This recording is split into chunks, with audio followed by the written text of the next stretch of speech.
پڑوسی ملک کے جید عالم دین متکلم اسلام پرسوں میں سن رہا تھا، عجیب بات فرمائی، کہنے لگے مجھے نہیں سمجھ میں آتا کہ یہ سکول کا کالج کا ڈھونگ رچا کر دنیا کتنی بے دینی کے اندر بڑھتی جا رہی ہے اور کہاں تک جائے گی۔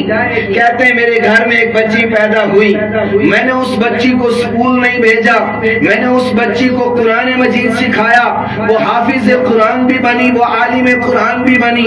دوسری بچی پیدا ہوئی، وہ حافظ قرآن بھی بنی، عالم قرآن بھی بنی۔ پھر بچہ پیدا ہوا، فرمایا کہ وہ حافظ قرآن بن گیا، اب اولا میں پڑھ رہا ہے۔ پھر ایک بچی پیدا ہوئی، وہ حافظ قرآن ہوئی۔ اب ایک بچہ اور پیدا ہوا، وہ بہت چھوٹا ہے، لیکن میں نے اللہ سے درخواست کی ہے اللہ اس وقت تک مجھے دنیا سے نہیں اٹھانا جب تک کہ میرا بچہ حافظ قرآن نہ ہو جائے۔ میرے ایمانی بھائی، انہوں نے بھی کہا، میں بھی آپ سے کہتا ہوں، نہ ان کا منشا نہ میرا یہ منشا کہ آپ کالج میں نہ پڑھو، آپ اسکولوں میں نہ پڑھو۔ ہم نے تو علماء سے کہا، ہم نے تو میرے اپنے مدرسے میں 10ویں تک اسکول چل رہا ہے، بڑی محنت سے پڑھا رہے، رات و دن لگے ہوئے، اسکول مدرسوں کے اندر کھول رہے ہیں۔ یعنی اسکول کی منفی نہیں ہے، ہم اسکول کے مخالف اور دشمن نہیں ہیں، ہم یہ کہنا چاہتے ہیں کہ تعلیم جو بھی آپ حاصل کریں آپ کا حق ہے، وہ تعلیم حاصل کریں، لیکن جس منزل پہ بھی رہیں اللہ سے اور اللہ کے قرآن سے جڑے رہیں، قرآن سے محبت ہو، قرآن کی پکار کو سنیں، قرآن کے تقاضوں پر چلنے کی کوشش کریں۔ چلنا تو بہت مشکل ہے لیکن ناممکن تو نہیں ہے۔ اور میں تو وقت بہت کم ہے، جس زمانے میں علی گڑھ مسلم یونیورسٹی کے اندر میں پڑھا کرتا تھا، ایم اے کر رہا تھا، میں نے وہاں ایک چیز دیکھی، میں وہ کہہ کر اپنی بات کو ختم کرتا ہوں۔ وہاں 2 طرح کے طلبہ تھے، علی گڑھ مسلم یونیورسٹی کے لباس بھی 2، ایک تو پینٹ شرٹ ہے اور ایک شیروانی۔ تو جو آدمی شیروانی پہنتا ہے وہاں کا قانون ہے، ضابطہ ہے کہ وہ ننگے سر نہیں چل سکتا، اس کو بھی ٹوپی بھی پہننی ہے، پھر وہ چپل نہیں پہن سکتا، اس کو جوتا بھی پہننا ہے، اور اس کے جوتے کو اس نے پالش کر کے بہترین رکھنا ہے اس ٹوپی اور شیروانی کے اعزاز میں۔ اور جو پینٹ شرٹ میں ہوتے ہیں کوئی ضابطہ نہیں، ٹوٹی ہوئی چپل بھی ہو، ایک کہیں کی تو بھی چلتا ہے، وہاں پر بچے ایسا کرتے رہے۔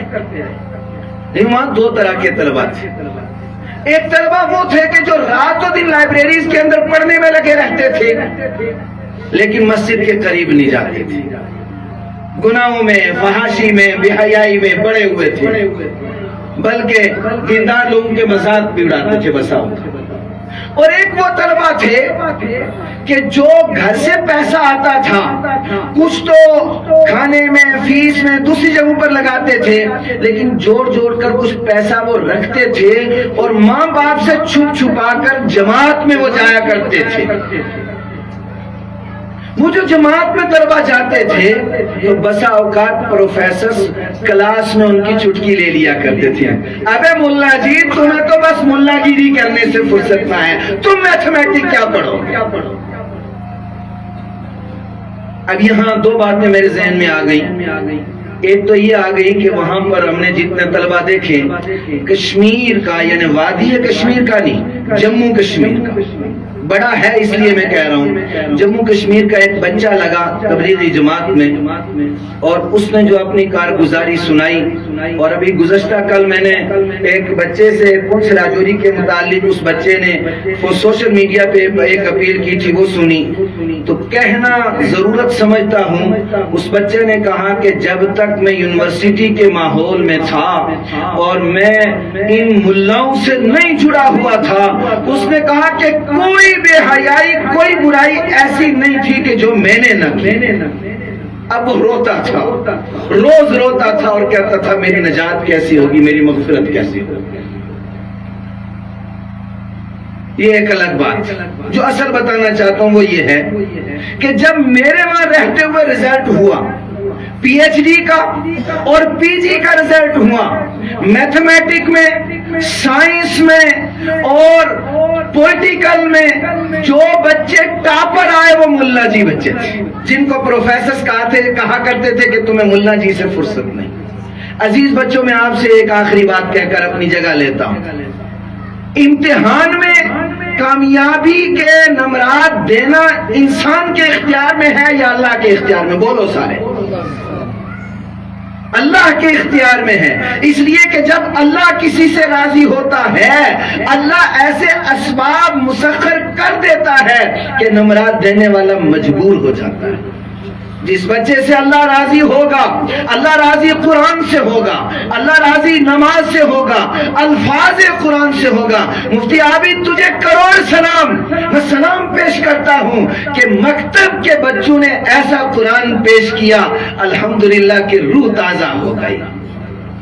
یہ اللہ کی طرف سے انعام ہے۔ اے بچوں اور بچیوں، جب یہ قرآن تم پڑھو گے، ایک شکوہ تھوڑا سا کہ بچیوں نے قرآن پہ محنت بہت زیادہ کی، بچوں نے نہیں کی، جو میں نے سنا۔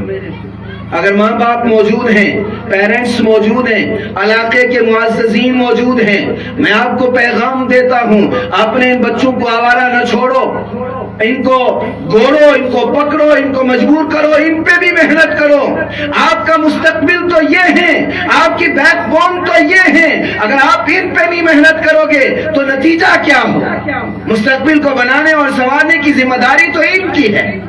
لیکن بہرحال آج کے بچوں نے جو قرآن مجید پیش کیا اور ان مہمانان مکرم نے جو یہ مسابقے کی ایک شکل میں قرآن مجید سنوایا، میں اللہ کے حضور دعا کرتا ہوں کہ اللہ ان کے خاندانوں میں ان مہمانان مکرمین جو بشکل میزبان مکرم ہیں، اللہ ان کے خاندانوں میں سے جتنے چلے گئے ہیں ان سب کی قبروں پر اس قرآن مجید کے ایک ایک پل کا ثواب ان کو عطا فرمائے، اور جو حیات ہیں ان کے عمروں میں برکت عطا فرمائے، اور آپ کی نسلوں میں اللہ قرآن کو زندہ فرمائے۔ اور اڑائی والوں، صد مبارک ہے آپ، صد مبارک ہے آپ کو کہ آپ نے ہمیشہ سے دینداری کو پسند کیا، علماء سے محبت کی، علماء کو منتخب کیا، قرآن کی محنت کو منتخب کیا، اور آپ نے اتنا دور دراز علاقوں میں رابطہ کر کے قرآن مجید کی تعلیم کے لیے یہ سلسلہ جاری کیا۔ اللہ آپ کے اس سلسلے کو قیامت تک جاری اور ساری رکھے۔ اللہ ان نسبتوں پر ہمیں بھی مستقبل میں بیٹھنے کی اور جڑنے کی توفیق عطا فرمائے۔ وآخر دعوانا الحمدللہ رب العالمین۔ جزاک اللہ احسن الجزاء۔